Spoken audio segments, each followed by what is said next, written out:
Ayat yang ke-10, Efesus pasal yang ke-6. Akhirnya hendaklah kamu kuat di dalam Tuhan, di dalam kekuatan kuasanya. Rasul Paulus berkata, kita bisa kuat kalau kita kuatnya di dalam Tuhan.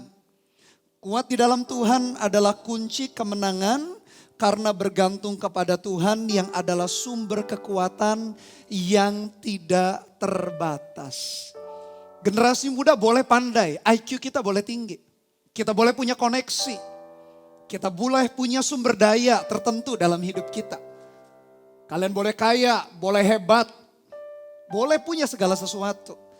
Tetapi tahukah segala sesuatu yang kita miliki tidak akan pernah bisa memampukan kita menaklukkan kondisi di sekitar kita. Hanya orang-orang yang mengerti tinggal di dalam kekuatan Tuhan akhirnya menempel pada sumber kekuatan yang tak terbatas. Orang-orang yang seperti itu akan mengalami kemenangan demi kemenangan. Tidak ada yang salah dengan kepandaian, tidak ada yang salah dengan sumber daya, tidak ada yang salah dengan kekayaan. Kelola dengan baik sumber daya itu. Tapi ketahuilah sumber daya itu tidak membuat kita mampu menaklukkan kondisi di sekitar kita. Paulus berkata, kuatlah di dalam Tuhan, kuat di dalam kekuatan kuasanya. Bahkan seorang perenang hebat pun, seorang yang juara renang, entah jarak yang pendek, jarak yang jauh sekalipun. Kalau dia diceburkan, dicemplungkan di dalam samudra yang begitu raya, samudra yang begitu luas. Mungkin beberapa waktu dia bisa bertahan. Tapi bagaimana mungkin dia bisa menaklukkan kedahsyatan alam yang begitu luar biasa. Bahkan dia perenang hebat sekalipun. Demikian juga kita. Seperti seorang perenang itu mungkin kita bisa berenang dan kita bisa mahir di kolam renang. Tapi ketika dicemplungkan di dalam tantangan yang sesungguhnya yang begitu besar. Kemampuan kita ternyata terbatas. Kita butuh menempel pada Tuhan yang menjadi sumber kekuatan yang tak terbatas. Jadi selengkap senjata Allah fungsinya untuk kita bertahan. Tetapi yang kedua fungsinya untuk kita bisa mengadakan perlawanan. Kita tidak tinggal diam. Betapa hebatnya selengkap senjata Allah yang Tuhan karuniakan di dalam hidup kita. Selengkap senjata Allah begitu penting. Yang pertama untuk melawan tipu muslihat. Tipu muslihat kalau kita perhatikan di dalam bahasa asli, bahasa perjanjian baru, Alkitab kita bahasa Yunani, dipakai kata metodeia. Kenapa sih Pastor Bernard susah-susah menunjukkan kepada kalian bahasa asli daripada Alkitab Perjanjian Baru supaya kita mengerti tipu muslihat itu apa sih maksudnya? Tipu muslihat adalah seni menaklukkan dengan cara menipu atau melakukan hal yang curang. Seni menaklukkan dengan hal menipu atau lakukan hal yang curang. Selengkap senjata Allah memampukan kita bertahan melawan cara-cara curangnya iblis untuk menjatuhkan kita. Kalau iblis menjumpai kita di dalam tampang yang menyeramkan, kita bisa langsung tengking di dalam nama Tuhan Yesus. Meskipun mungkin sebagian kecil daripada jemaat AOG ketakutan kalau mungkin lihat bayangan hitam begitu malam-malam atau mungkin lihat penampakan iblis dengan postur yang menakutkan. Tetapi kalau datang begitu kita bisa langsung tengking di dalam nama Tuhan Yesus. Tapi kalau iblis datangnya dengan tipu muslihat, tahukah itu lebih berbahaya? Karena kadangkala kita tidak menyadari serangan iblis. Dia menggerogoti dari dalam, membuat kita bimbang, takut, khawatir, dan ragu. Itu justru yang membuat banyak generasi muda yang justru hancur. Kalau jelas-jelas iblis datang dengan tampang yang menyeramkan, kita langsung tengking di dalam nama Tuhan Yesus. Nama Tuhan Yesus berkuasa. Tidak ada nama yang lebih tinggi daripada nama Tuhan Yesus. Dia di atas segala nama. Tapi iblis menggerogoti dari dalam dengan cara kebimbangan, keraguan, tipu muslihat, metodeia. Itu justru berbahaya menggerogoti iman dan hati kita. Dan fungsi yang kedua tadi dikatakan supaya kamu dapat mengadakan perlawanan pada hari yang jahat. Jadi selengkap senjata Allah fungsinya dua, bertahan melawan tipu muslihat. Yang kedua mengadakan perlawanan pada hari yang jahat. Apa sih hari yang jahat? Di dalam bahasa Yunani, bahasa asli Alkitab Perjanjian Baru, hari yang jahat dipakai kata poneros. Apa itu poneros? Poneros adalah kondisi buruk yang penuh dengan tekanan dan gangguan sehingga menyebabkan sakit dan menderita. Pastor Beret mengerti kok, meskipun kita anak Tuhan, tetap tekanan, himpitan, penderitaan, masalah menekan kita, bukan? Itulah hari yang jahat. Menurut Rasul Paulus, selengkap senjata Allah meskipun kita menghadapi kondisi sulit sukar, penuh dengan tekanan. Selengkap senjata Allah yang kita pakai dari kepala sampai kaki membuat kita dapat mengadakan perlawanan. Catat yang pertama, ikat pinggang kebenaran. 6 perlengkapan senjata ini Paulus pakai analogi karena waktu itu tentara Romawi lagi berkuasa. Kalau kalian suka nonton film perang atau main game perang, ya kira-kira gambarannya tentara itu dari kepala sampai kaki itu dilindungi semua. Perlengkapan yang pertama, ikat pinggang kebenaran. Seorang tentara harus pakai ikat pinggang supaya memastikan senjata, baju, perlengkapan, bahkan termasuk celana yang dia pakai berada dalam posisinya. Kalau hari ini kita pakai ikat pinggang, bukankah ikat pinggang itu memastikan berada segala sesuatu berada di posisinya? Apa makna rohani daripada ikat pinggang?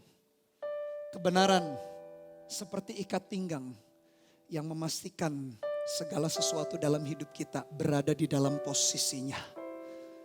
Dan yang bisa mengikat itu, yang bisa memastikan tidak berubah apa yang kita punya, apa yang kita miliki, aspek hidup kita. Itu hanyalah kebenaran. Kebenaran seperti ikat pinggang yang memastikan tidak berubah apapun yang kita pakai, apapun yang kita miliki. Yang tidak berubah-ubah. Kalau kita bertanya, lalu apa sih kebenaran? Alkitab mengajar kita, ada 3.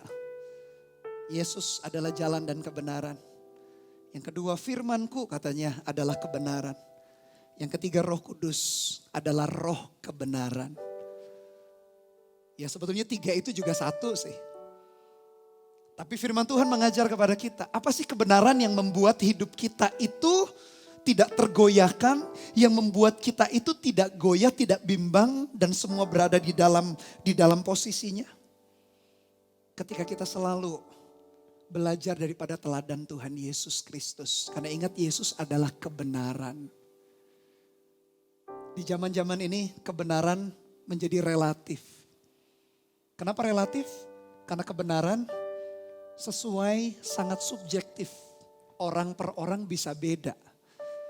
Apa yang dianggap seorang benar bisa dianggap orang lain salah, demikian sebaliknya. Oh, dunia hari ini penuh dengan kebingungan.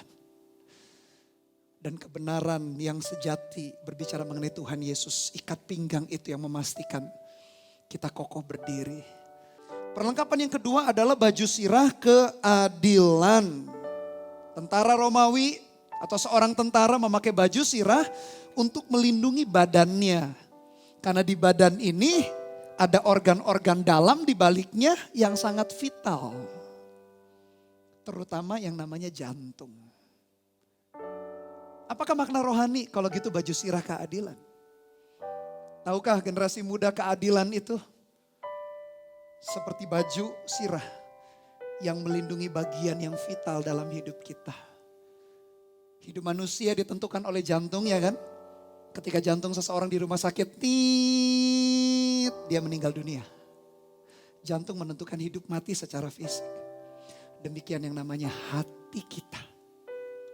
Keadilan seperti baju sirah menutupi bagian terpenting, melindungi bagian terpenting. Apa bagian terpenting kita? Adalah hati. Di dalam Amsal 4 ayat 23, ayat yang terkenal, jagalah hatimu dengan segala kewaspadaan. Karena dari situlah apa? Terpancar kehidupan. Perlengkapan yang ketiga ayat 15. Kakimu berkasutkan kerelaan untuk memberitakan Injil damai sejahtera. Seorang tentara harus pakai boot, harus pakai sepatu khusus. Supaya dia bisa berjalan jauh, supaya medan apapun dia bisa labrak, bisa jalani saja. Untuk mengalahkan musuh, memenangkan pertempuran. Apa makna rohaninya? Sepatu kerelaan memberitakan Injil. Inilah makna rohaninya. Kemanapun kita pergi, kemanapun kita melangkah, apapun yang kita lakukan. Akhirnya harus ini. akhirnya adalah Injil diberitakan. Maksudnya Injil diberitakan, orang lain mengenal Yesus lewat hidup kita. Mau kita seorang student, mau kita anak SMP, SMA, mahasiswa, mau kita sudah berkeluarga, bekerja sekalipun. Ending perjalanan kaki kita bukan sekedar kaya sukses bagi diri kita, tapi akhirnya orang kenal Tuhan Yesus lewat hidup kita. Kalau itu langkah hidup kita, kalau itu perjalanan yang kita lakukan, itu membuat kita bisa bertahan melawan tipu muslihat iblis, membuat kita bisa mengadakan perlawanan. Karena pada akhirnya Tuhan Yesus yang dimuliakan, yang ditinggikan. Seorang tentara bukan hanya baju, bukan hanya ikat pinggang, tetapi dia juga pakai perisai. Perisai memastikan bisa melindungi dari panah yang jauh. Perisai tinggal diangkat, melindungi seluruh bagian tubuhnya. Apa makna rohaninya? Iman kita. Iman itu berarti kepercayaan kita kepada Tuhan. Tidak ragu, tidak bimbang. Tuhan adalah Tuhan dan Juru Selamat. Dia adalah sekali-kali setia, tak pernah meninggalkan, membiarkan kita. Itu iman. Iman seperti perisai membuat kita terlindungi di dalam semua aspek hidup kita. Dan iman tidak statis, iman itu dinamis, iman itu bertumbuh. Semakin iman kita bertumbuh, semakin banyak area yang di cover. Ayat yang ke-17, dan terimalah ketopong keselamatan dan pedang roh, yaitu firman Allah. Ketopong berfungsi untuk melindungi seorang tentara, melindungi kepalanya dari serangan musuh. Demikian juga makna rohaninya. Anak-anak Tuhan butuh memakai ketopong keselamatan. Siapa keselamatan itu? Keselamatan itu Yesus sendiri. Kenakanlah pikiran Kristus maksudnya. Pikirkanlah perkara-perkara yang di atas, di mana Kristus tinggal. Rasul Paulus di dalam kitab yang lain menceritakan itu juga. Filipi 4 ayat yang ke-8 dikatakan demikian. Jadi akhirnya saudara-saudara, semua yang benar, semua yang mulia, semua yang adil, semua yang suci, semua yang manis, semua yang sedap didengar, semua yang disebut kebajikan dan patut dipuji, pikirkanlah semuanya itu. Kenakanlah Kristus dalam pikiran kita. Apa yang kita pikirkan, kita belajar untuk mengingat apa yang Kristus pikirkan. Pikirkanlah perkara-perkara yang di atas. Dan medan peperangan terhebat bermula dari pikiran kita.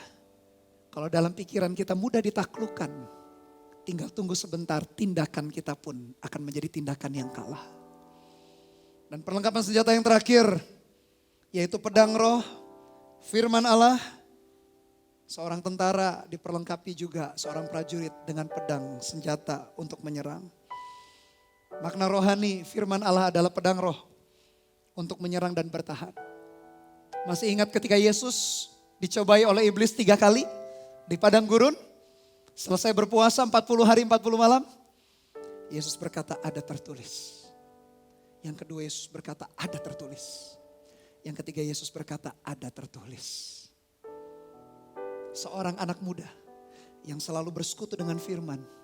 Firman Tuhan itu tinggal teringat di dalam pikirannya. Ketika musuh menyerang, dia akan sangat mahir untuk menggunakan, dia akan sangat peka, dia punya kepekaan untuk melawan serangan iblis dengan firman Tuhan. Tapi kalau kita gak pernah baca, yang kita baca selalu mungkin apa? Mungkin buku, novel, komik, sinetron atau apa, drama. Yang kita ingat nanti percakapan drama itu.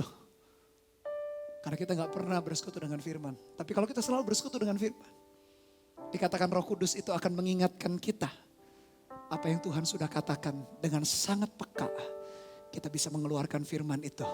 Sehingga kita bukan hanya bertahan tetapi menyerang dan mengalami kemenangan. Ayat terakhir ayat 18. Dalam segala doa dan permohonan berdoalah setiap waktu di dalam roh.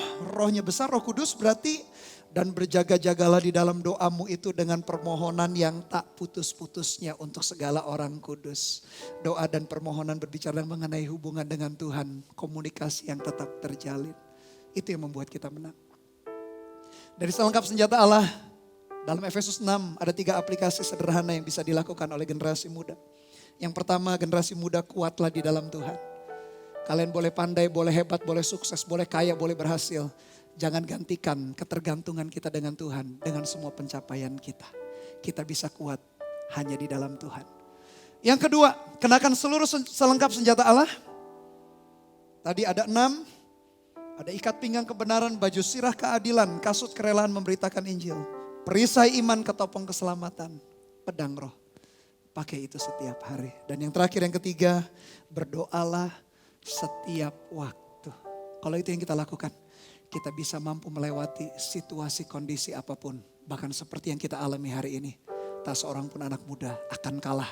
Tapi akan menang dari satu kemuliaan sampai kemuliaan yang berikutnya. Haleluya. Amin.